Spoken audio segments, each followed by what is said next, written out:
अल्लाह ताला अपने रसूलों के बारे में कहता है अल्लाहु यस्तफ़ी मिनल मलाइकति रुसुलन व मिनन नास। अल्लाह फरिश्तों में से और इंसानों में से अपने रसूल चुनता है। फरिश्तों में से और इंसानों में से अपने रसूल चुनता है। चुनने के लिए क्या लफ्ज़ इस्तेमाल किया? यस्तफ़ी। यस्तफ़ी। इसी से हम रसूल सल्लल्लाहु अलैहि वसल्लम के लिए एक लफ्ज़, एक लक़ब इस्तेमाल करते हैं, मोहम्मद अल-मुस्तफ़ा। मोहम्मद अल-मुस्तफ़ा वो इसी से निकला, इस्तफ़ा से। तो ये लफ्ज़ हुआ अल्लाह ताला ने जब रसूलों की सिलेक्शन की, उनको चुना, उनका इख्तियार किया। फरिश्तों में से भी जैसे जिब्रील का इख्तियार किया गया है अलैहिस्सलाम, और जिस तरह रसूलों में से मोहम्मद रसूलुल्लाह सल्लल्लाहु अलैहि वसल्लम। अब आगे जाकर इन्हीं आयात में अल्लाह ताला ने हमारे बारे में बात की, मुसलमानों के बारे में। कहते हैं हुवा जतबाकुम व मा जअल अलैकुम फिद्दीन मिन हरज, उसने तुम्हें चुना है, उसने तुम सबको चुना है। लेकिन वहां जब चुनने की बात की तो ये नहीं कहा हुवा इस्तफाकुम, कहा हुवा इज्तबाकुम। वो इज्तिबा का लफ्ज़ है। हम वो भी रसूल सल्लल्लाहु अलैहि वसल्लम के भी इस्तेमाल करते हैं, मोहम्मद अल-मुज्तबा, अल-मुस्तफ़ा वल मुज्तबा, है ना। लेकिन मुज्तबा का लफ्ज़ असल में कुरान में किसके लिए इस्तेमाल किया गया है? हमारे लिए। हम असल में मुज्तबा हैं, हम मुज्तबऊन हैं असल अरबी के एतबार से। हमें चुना गया है। तो चुनने के लिए दो लफ्ज़। अच्छा, अब इनको जल्दी से समझते हैं। मैं मिसाल के तरीके से मैं आपको समझाता हूँ ताकि बात आसानी से समझ आ जाए। आप में से किसी को चॉकलेट पसंद है? ओके, कौन सी चॉकलेट पसंद है? Snickers, my kind of people. Anybody else? Kit Kat? Kit Kat, Snickers. कोई ज्यादा क्रिएटिविटी आपके अंदर नहीं है? कुछ और नहीं? मार्स? यार क्या यार, Toblerone? Lindt. Rocher's? Bounty? Okay. Bounty is paper in it. No. Okay. आप दुकान पे जाते हो, आप अपनी बीवी के साथ दुकान पे गए, आपका दिल चाहता चॉकलेट खरीदने का, तो आपने स्निकर्स उठा ली। आपकी बीवी आपसे पूछती है आपने स्निकर्स क्यों ली? किटकैट क्यों नहीं ली? विक्स क्यों नहीं ली? टॉबलरोन क्यों नहीं ली? थू क्यों नहीं ली? आपसे पूछी आपने स्निकर्स क्यों ली, बताएं मुझे क्यों ली? तो आप कहें फिजिक्स के कवानीन के मुताबिक मुझे स्निकर्स पसंद है। आपने चुना है ना उसको, स्निकर्स का इख्तियार किया है। क्यों किया है? किस वजह से किया? सोशल फैक्टर्स हैं उसके, कोई साइंटिफिक एक्सप्लेनेशन है उसकी? पसंद है मेरी, बस पसंद है, या वो सस्ती है? क्या है सस्ती? अगर आप आगे आप एक और स्टोर पे गए, अब मैं इकोनॉमी की बात निकालता हूँ, एक ही कीमत की सारी कमीजें लगी हुई हैं, एक ही स्टाइल की है, एक ही सिलाई की है, और आपने नीली वाली चुन ली। आपकी बीवी आपसे कहती है आपने नीली वाली क्यों चुनी, सब्ज वाली क्यों नहीं चुनी, सफेद वाली क्यों नहीं चुनी, पीली वाली क्यों चुनी, आपने नीली वाली क्यों चुनी? तो आप कहो माफ करो मुझे लेने दो यार, क्योंकि आपने किस बुनियाद पर चुनी है? पसंद है, मेरी पसंद है, मेरी पसंद है। कुछ कुछ इख्तियार ऐसा होता है जिसमें आपकी पसंद होती है, बस मेरी मर्जी, मैं जो खाऊं, मैं जो ऑर्डर करूं। ये क्यों ऑर्डर किया, ये क्यों खा रहे हो, ये क्यों पहना हो, क्योंकि मेरी मर्जी। ठीक है, ऐसी मर्जी को कहते हैं इस्तिफा। इस्तिफा निकला है सफवा से। सफवा कहते हैं खालिस चीज को। इससे उर्दू में हम लफ्ज इस्तेमाल करते हैं साफ, साफ शफाफ जो हम कहते हैं ना, ये असल में सफा से है, अरबी का लफ्ज है, और इसका नाम, इस लफ्ज का माना है पाकीज़ा और पाक। ऐसा इख्तियार जो पाक और खालिस किसका है? मेरा है, इसमें किसी का बाहर से अमल दखल नहीं है, उसे कहते हैं इस्तिफा। अब मैं एक और आपको मिसाल देता हूँ।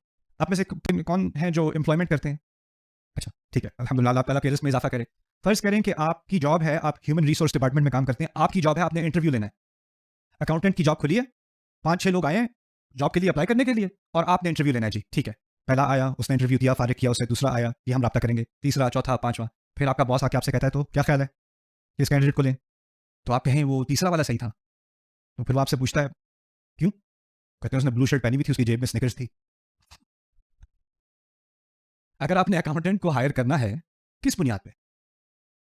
उसका एक्सपीरियंस क्या है, उसकी क्वालिफिकेशंस क्या है, उसकी पर्सनैलिटी कैसी है, उसने, अगर आपने उसको कोई कॉम्पिटेंसी टेस्ट दिया है, कोई साइकोलॉजिकल इवैल्यूएशन, ये सारी चीजें देख के ही आपने हायर करना है ना। उसमें इस्तीफा तो नहीं चलेगा ना। कभी कभी ऐसा इख्तियार करना पड़ता है जिससे इख्तियार का यानी आपकी अपनी चॉइस का ताल्लुक नहीं होता, इम्तियाज का ताल्लुक होता है। जैसे स्टूडेंट्स पिक किए जाते हैं इम्तियाज की बुनियाद पर, खुसूसियात होती हैं, क्वालिफिकेशंस होती हैं, ऐसी सिलेक्शन को कहा जाता है इज्तिबा।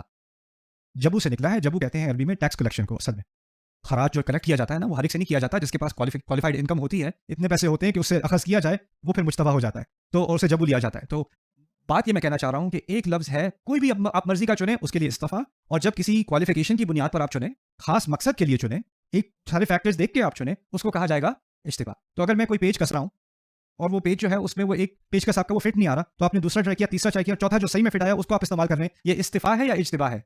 ये इज्तिबा है। खास मकसद के लिए खास आपने आले का इस्तेमाल किया ना, तो आपने इज्तिबा किया क्योंकि ये मकसद का है। लेकिन जब आप कोई शर्ट खरीद रहे हो या कोई चॉकलेट खरीद रहे हो, तो उस वक्त फिर क्या होगा? इस्तिफा होगा। समझ में आ गई बात?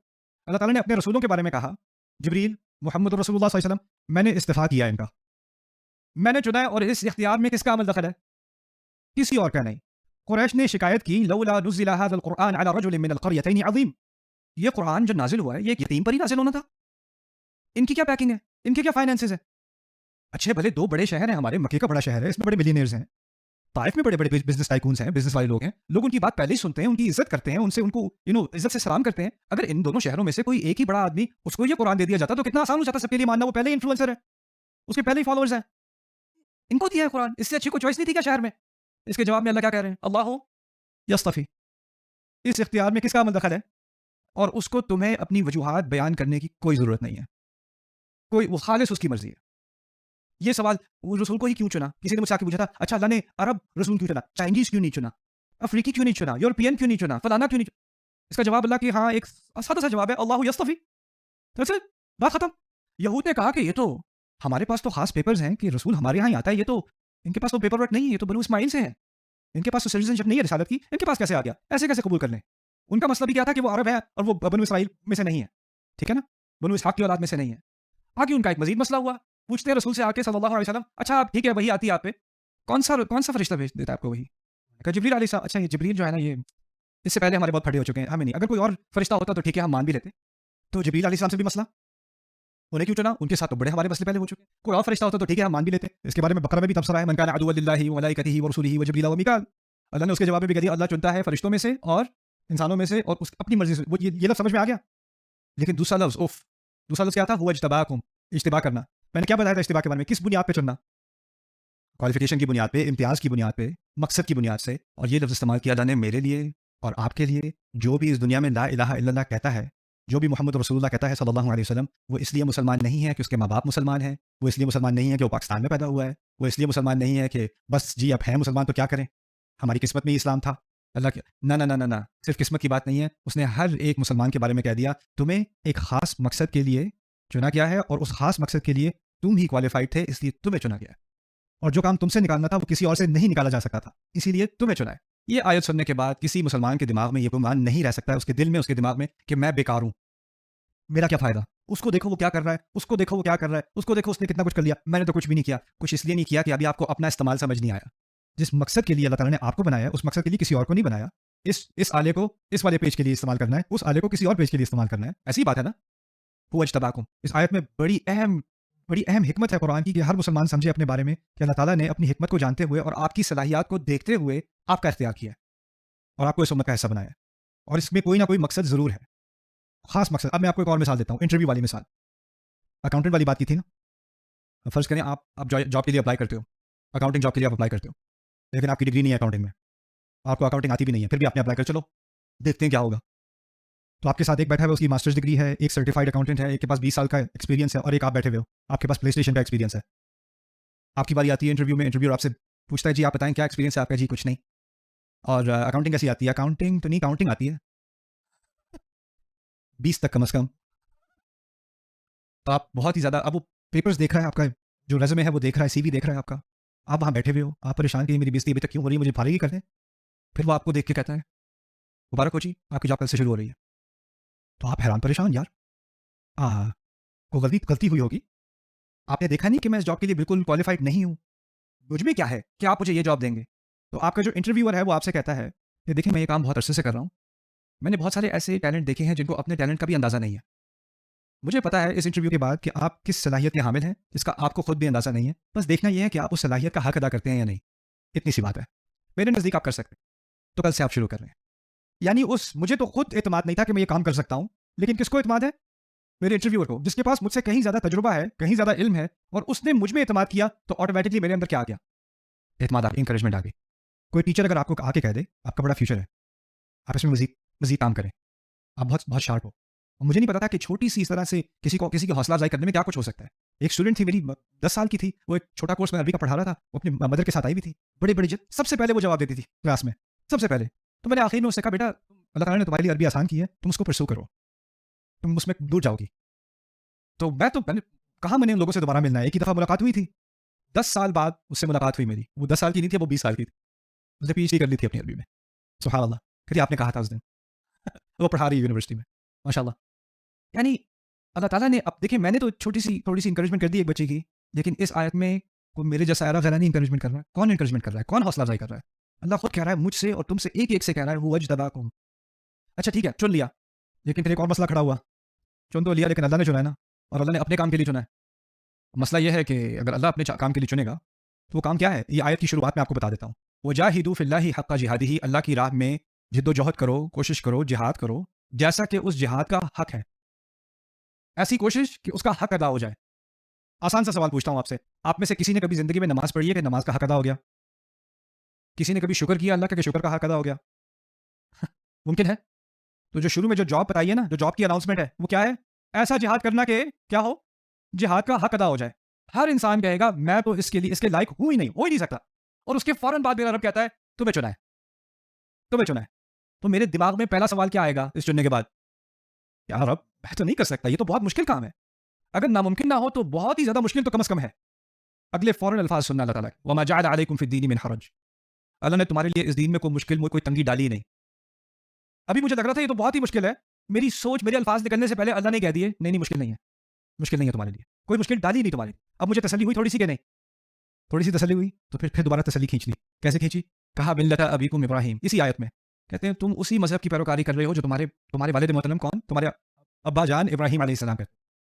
अब मैं कहूँ वैसे बात तो बहुत अजीम है, लेकिन इब्राहिम अलैहिस्सलाम के इम्तिहानात तो बड़े ही आसान थे ना। ओ वेट, आग में फेंके जा रहे हैं, घर से निकाले जा रहे हैं, और फिर उसके ऊपर मजीद क्या, फैमिली को लेके कहाँ लेके जा रहे हैं? फैमिली को सहरा में। आप में से कभी किसी ने फैमिली के साथ रोड ट्रिप किया है, बच्चों के साथ, छोटे बच्चों के साथ? रसूल सल्लल्लाहु अलैहि वसल्लम जो कहते हैं ना, सफर क़ित्अतुम मिनल अज़ाब, सफर भी अजाब का एक छोटा सा टुकड़ा है। बच्चों के साथ सफर, असल में बच्चों के साथ आप ट्रैवल करो ना, मजा आ जाता है। जॉब याद आती है, छुट्टियों पे जा रहे हो जॉब याद आती है। गाड़ी में बैठो, सबको बिठाओ, फिर खास सिचुएशन में बिठाना पड़ता है क्योंकि इस वाले की इस वाले से नहीं बनती। गाड़ी चला रही, ये मुझे फिर से देख रहा है, ये फिर से देख रहा है मुझे, पापा इसने उंगली से ऐसे दूर से किया मेरी तरफ, और फिर मत देखो उसको, मत देखो, खबरदार जो देखा। फिर वो रियर व्यू मिरर से देख रहा है। मैं किसी और की कहानी नहीं बता रहा, मैं अपनी बहन को छेड़ा करता था, उसकी बात बता रहा हूँ। उसकी भी वो जो कोई चिढ़ता है ना, फिर उसको ज्यादा छेड़ने का एक खास ही मजा है। कोई ना चिढ़े तो फिर क्या फायदा, जो चिढ़ जाए ना एक दफा, it's a Pakistani thing no. दूर से मैं कहता था "प्स्यूम, आ मुझे इतनी जोर से मारा उन्होंने, बाबा वो इतना गुस्सा करते हो, लेकिन फिर भी मजा तो आना था। अच्छा खैर, फिर रोड ट्रिप पे जाने से पहले सारे बच्चों से पूछ लो पहले, अच्छा किसी ने बाथरूम जाना है, अभी जाओ, रास्ते में नहीं रोकना हमने, खबरदार जो किसी ने कुछ किया अभी करना है। अब एक एक को गाड़ी में बैठने से पहले पेट थोड़ा सा दबा के फिर गाड़ी में बिठाओ। जैसे ही हाईवे पे निकले, थोड़ी ट्रैफिक कम हुई, पीछे से क्या, मुझे जाना है, और मुझे जाना है। अब ये भी नहीं, अच्छा 10 मिनट दूर है एग्जिट, जो सही वाला एग्जिट है, 10 मिनट इंतजार कर सकते हो? किसी ने कभी कहा 10 मिनट इंतजार कर सकते? किसी बच्चे ने कहा नहीं है अभी अभी। और फिर जब आप रोको गाड़ी और उसको लेके जाओ बाथरूम, तो बाकी दूसरे बच्चों को खुतबा देना पड़ता है, अभी तुम लोग भी जाओ। नहीं मुझे नहीं जाना, नहीं जाना, मुझे नहीं जाना। फिर आप दोबारा गाड़ी में निकलो, अब मुझे जाना है। लेकिन इस सफर में भी जब आप जा रहे हो, गाड़ी में हो, गाड़ी में एसी है, चिप्स हैं, पानी पीने को है, फ्रूट्स हैं, स्नैक्स हैं। जब इब्राहिम अलैहिस्सलाम अपनी बीवी और छोटे बच्चे के साथ जा रहे थे, तो कैसी एयर कंडीशनिंग थी? कहाँ जा रहे थे? अल्लाह। और हम 1 घंटे की ड्राइव होती है, वो 1.5 घंटे की हो जाती है ट्रैफिक की वजह से, तो क्या हाल होता है हमारा? अंदाजा करो। वहां तक पहुंचना तो दूर की बात, वो सफर कैसा हुआ होगा। और वो सफर में वहां पहुंचे हैं, और फिर अल्लाह ने क्या हुक्म दे दिया? छोड़ दो, छोड़ दो। अब वो जो छोड़ के जा रहे हैं, अगर आप, कभी होता है कि आपको पार्किंग नहीं मिल रही, कोई बाजार है, बहुत हजूम है लोगों का, तो आप फैमिली से कहते हो तुम लोग जो है ना यहाँ पे उतर जाओ, मैं गाड़ी पार्क करके आता हूँ। होता है कि नहीं होता? और फर्ज करो बीवी का फोन डाई हो गया, या बच्चे का फोन डाई हो गया, आपको रास्ता नहीं हो रहा, और अब आप गाड़ी पार्क करके आप उनको ढूंढ रहे हो, जहन में कैसे कैसे ख्याल आते हैं, सबको पता है कि नहीं? वो 10-15 मिनट आपको अपनी फैमिली के बारे में पता ना हो कि वो कहाँ है, जवाब क्यों नहीं दे रहे, किस चीज़ से गुजर रहे होंगे, किसका वास्ता पड़ गया होगा, अल्लाह बचाए, अल्लाह बचाए, ऐसा ही होता है ना। अब इब्राहिम अलैहिस्सलाम सहरा में निकल आए हैं, 2 दिन, 3 दिन, 4 दिन, पीछे किसको छोड़ के गए हैं? उनके जहन पे क्या गुजर रही हो, उस इंसान के जहन पे क्या गुजरती है? मैं ये सब बातें आपके सामने इसलिए रख रहा हूँ कि जब अल्लाह ताला कहते हैं ना कि अल्लाह ताला ने इम्तिहान लिया और कहा कि कोई मुश्किल नहीं डाली तुम्हारे दीन में, उसके बाद मिसाल किसकी थी, जिस तरह किसकी नहीं डाली थी? इब्राहिम अलैहिस्सलाम। तो मैं तो कहता हूँ या अल्लाह, जहाँ तक मैंने पढ़ा है, उनके इम्तिहान तो बहुत ही मुश्किल थे, तो ये कैसी मिसाल देती? मिसाल तो देनी चाहिए थी ऐसी कि जिसमें आसानी की तसल्ली हो। यहाँ तो मुश्किलों की बात हो रही है, यानी, और ऐसी मुश्किलें कि किसी से ऐसे इम्तिहान नहीं लिए जैसे इब्राहिम अलैहिस्सलाम से लिए। वो इब्तिला इब्राहिम रब्बुहु बिकलिमातिन फअतम्महुन्ना, जैसे इम्तिहान उनसे लिए किसी और के नहीं लिए। बात ये समझाई जा रही है कि जो रब आग को ठंडा कर सकता है, जो सहरा में से पानी निकाल सकता है, जो रब उन मुश्किलों को आसान कर सकता है, तुम क्या शिकायत करोगे कि क्या मुश्किल है तुम्हारी? उनकी मिसाल से अब तुम्हें समझ आ जाए कि मेरे दीन में कोई मुश्किल नहीं है, क्योंकि मेरा रब तो इब्राहिम के लिए आसानियां करता है और मैं उसी मजहब का पैरोकार हूं, मैं उसी को फॉलो कर रहा हूं। मिल्लता अबीकुम इब्राहिम हुआ सम्माकुमुल मुस्लिमीन मिन क़ब्लु व फ़ी हाज़ा। अच्छा, फिर उनसे तो कहा था सहरा में बच्चे को छोड़ाओ, उनसे तो कहा था आग में कूद जाओ, उनसे तो कहा था बच्चे को ज़िबा करो, मुझसे पता नहीं क्या कहेंगे अल्लाह, मुझसे पता नहीं क्या कहेंगे, क्या मुतालबा होगा मुझसे फिर। उनका तो हवाला दे दिया, कहा फ़अक़ीमुस्सलाता व आतु ज़का वअतसिमू बिल्लाह, नमाज कायम रखना, नमाज कायम कर दो, ज़कात दो और अल्लाह को थामे रखो। हुवा मौलाकुम फनिअमल मौला व निअमल, वो तुम्हारा मौला है। आसानी की है कि मुश्किल की है? अल्लाह। इन दो अल्फाज में इस्तिफा और इज्तिबा दोनों का इस्तेमाल है, मुख्तसर सा इस्तेमाल, लेकिन इंसान थोड़ा सा भी कुछ आयात पर गौर कर लेना, उसकी सारी दुनिया बदल जाती है, सारा उसका नुक्ता नज़र बदल जाता है। आगे